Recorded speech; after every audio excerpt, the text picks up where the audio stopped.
Olá, eu sou a professora Jéssica Frontelli. Se essa é a sua primeira vez por aqui, seja muito bem-vindo.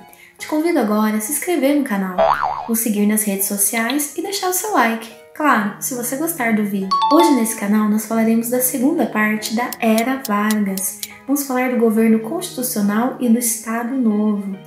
E perdeu a primeira parte? Então dá uma pausa no vídeo, corre lá assistir e depois volta a conferir o vídeo. Mas antes, vamos testar a sua atenção. Enigma partir. Presta atenção nesse quadro. Ele contém duas palavrinhas sobre o tema que vamos falar hoje. Elas aparecerão durante o vídeo.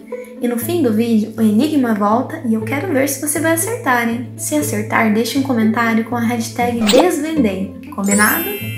Agora bora para a segunda parte da nossa videoaula sobre a Era Vargas. Governo constitucional. Na fase constitucional, o governo de Vargas, em teoria, iria até 1938, pois Vargas não poderia concorrer à reeleição. No entanto, a política brasileira como um todo, e o próprio Vargas, inclusive, caminhava para a radicalização.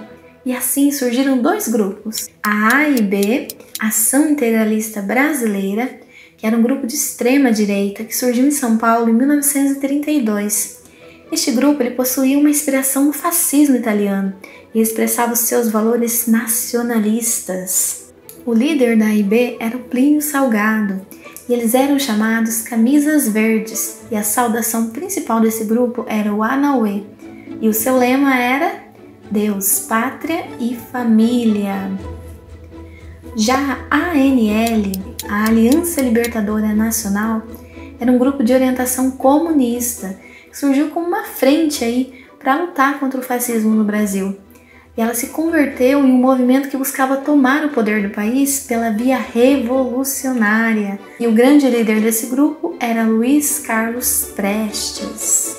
A ANL, inclusive, foi a responsável por uma tentativa de tomada do poder aqui no Brasil em 1935. Esse movimento ele ficou conhecido como Intentona Comunista. E ele foi deflagrado em 3 cidades, no Rio de Janeiro, Natal e Recife. Mas ele foi um total fracasso. A corrida eleitoral então previa a derrota do candidato de Vargas nas próximas eleições. Como o próprio Vargas também desejava se manter no poder, foi feito um plano que levaria a um golpe de Estado. Em novembro de 1937, dentro do Palácio do Catete, foi achado um plano comunista para a tomada do poder, o chamado Plano Cohen, que era falso. Com a ameaça do golpe, Getúlio Vargas então decretou o estado de sítio, instalando o Estado Novo. Estado Novo. No dia 10 de novembro de 1937, então, era anunciado em cadeia de rádio, olha o uso do rádio pelo presidente Getúlio Vargas, hein? O Estado Novo.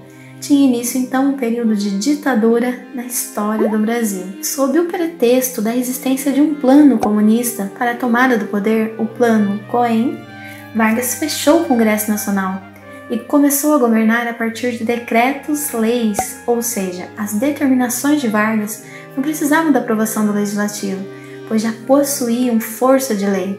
Todos os partidos nesse período foram fechados e colocados na ilegalidade. Nesse período também surgiu uma nova Constituição, que ficaria conhecida como Polaca, por ter sido inspirada na Constituição da Polônia, de tendência fascista, centralizadora e autoritária. O golpe de Getúlio Vargas foi organizado junto aos militares e teve o apoio de grande parcela da sociedade, uma vez que desde o final de 1935 o governo reforçava sua propaganda anticomunista. A sociedade então tinha medo do comunismo, que era considerado mal, um bicho-papão. A partir de novembro de 1937, Vargas então impôs a censura aos meios de comunicação. Ficou a cargo do DIP, Departamento de Imprensa e Propaganda, que era responsável por censurar as opiniões contrárias ao governo e produzir a propaganda que ressaltava o regime e o próprio Vargas, influenciando também na criação da identidade brasileira, utilizando da cultura, do futebol, dos sambas de exaltação, dos meios de comunicação, dos artistas, para exaltar o nacionalismo, o amor exacerbado à pátria. Para fazer a propaganda do governo, foi criado também um jornal diário no rádio, chamado A Hora do Brasil. Sim, gente, é a voz do Brasil que tem aí até hoje. Para reprimir os inimigos políticos, também foi criada a Polícia Secreta. Nesse período do Estado Novo, Getúlio Vargas deu continuidade à sua política trabalhista, com a criação da CLT, Consolidação das Leis do Trabalho, em 1942. Esse tema é muito importante. Quem quiser saber mais sobre o tema, vou deixar aqui no card e na descrição um vídeo que aborda exatamente as leis trabalhistas no governo Vargas. Mas sem dúvida o principal acontecimento no Estado Novo foi a participação do Brasil na Segunda Guerra Mundial contra os países do eixo. Fato esse responsável pela grande contradição do governo Vargas, que dependia economicamente dos Estados Unidos, mas possuía uma política semelhante à política alemã. Pois era uma contradição, né, gente? O Brasil era uma ditadura e estava lutando ao lado das democracias contra as ditaduras europeias. É, no mínimo, contraditório.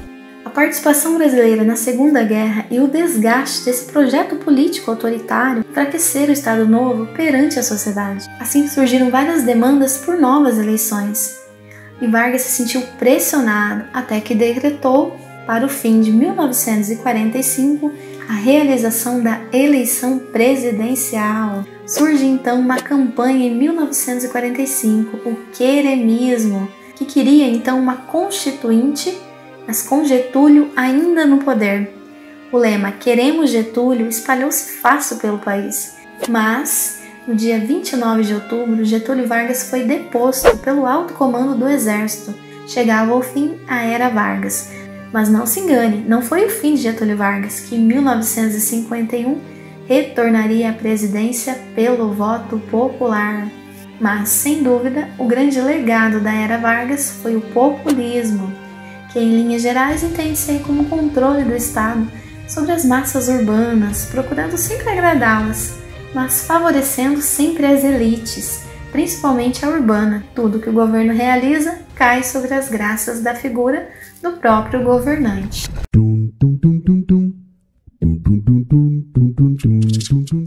Questão do Enem de 2018.